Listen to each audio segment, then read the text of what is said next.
روایات میں پڑھ رہا تھا میں ایک کتاب میں کہ جب بھی اکثر بچوں کی پیدائش ہوتی ہے ان کے جو سر کے بال کاٹے جائیں ان کے حوالے سے اکثر لوگ یہ بات کرتے ہیں کہ جی جو بچے کے پہلی بار بال کاٹے گئے ہیں ان کو دفن کر دیا جائے. اس حوالے سے لوگ پریشانی میں مبتلا ہو جاتے ہیں یا ڈر جاتے ہیں یا گھبراتے ہیں کہ جی یہ دفن کرنے کا ذکر کیوں کیا جا رہا ہے, کوئی جادو سے ریلیٹڈ بات تو نہیں ہے.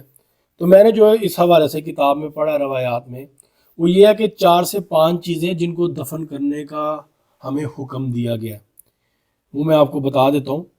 جب بچہ پیدا ہو تو اس کے جو سر سے پہلی بار آپ بال کاٹیں گے وہ بال ناخن کبھی بھی چاہے پہلے ہو چاہے زندگی میں جب بھی آپ ناخن کاٹیں ان کو دفن کرنے کا حکم ہے. حیض کا خون عورتوں کے, اس کے بارے میں بھی یہی ہے کہ وہ اب اس کا ایک طریقہ کار یہ ہے کہ جو آپ کپڑا یا پیڈ یوز کرتے ہیں اس کو دفن کر دیں. اس کے علاوہ ویسے ہی آپ کی باڈی سے کوئی خون نکلا ہے, خون ضائع ہوا ہے, اس کو بھی دفن کرنے کا حکم ہے. اس کے علاوہ بڑی عید پہ جو قربانی کرتے ہیں اس کے بھی جانور کے خون کا دفن کرنے کا ہمیں حکم ہے. اور انسانی جسم کے حوالے سے ایک اور چیز ہے دانت. آپ کے جو دانت گر جاتے ہیں, دودھ کے دانت ٹوٹتے ہیں, ویسے کسی حادثے سے کوئی دانت ٹوٹ جائے یا عمر کے کسی حصے میں جا کے جو آپ کے قدرتی طور پہ دانت ٹوٹنے کا عمل ہوتا ہے, وہ بھی جو دانت آپ کے ٹوٹتے ہیں ان کو بھی دفن کرنے کا حکم ہے. دیکھیں یہ ایک اللہ رب العزت کا کائنات کا بنایا ہوا نظام ہے.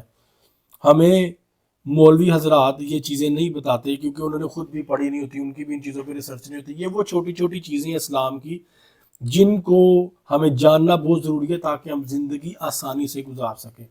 اگر یہ حیض کے خون کے حوالے سے اس کے دفنانے کی بات نہ ہو تو عورتیں بہت زیادہ جادو کا شکار ہوتی ہیں اس کی وجہ سے. ٹھیک ہے, عورتوں میں بہت زیادہ بندش کے معاملات اس حیض کے خون کی وجہ سے آتے ہیں. میں اکثر کچھ انٹرویوز میں بتا چکا ہوں. اسی طرح بالوں کے بارے میں بھی ہے, بالوں کا مس یوز کیا جاتا ہے, ان کے اوپر جادو کیا جاتا ہے. اس لیے اب یہ جتنی بھی 4-5 چیزیں بتائی گئی ہیں وہ انسان کے جسم سے اٹیچ ہے کہ جب بھی یہ ملیں ان کو دفن کر دو تاکہ کوئی ان کا مس یوز نہ کر سکے. امید ہے کہ آپ کو کافی چیزیں اس ویڈیو میں کلیئر ہوگی. تھینک یو سو مچ. اللہ حافظ.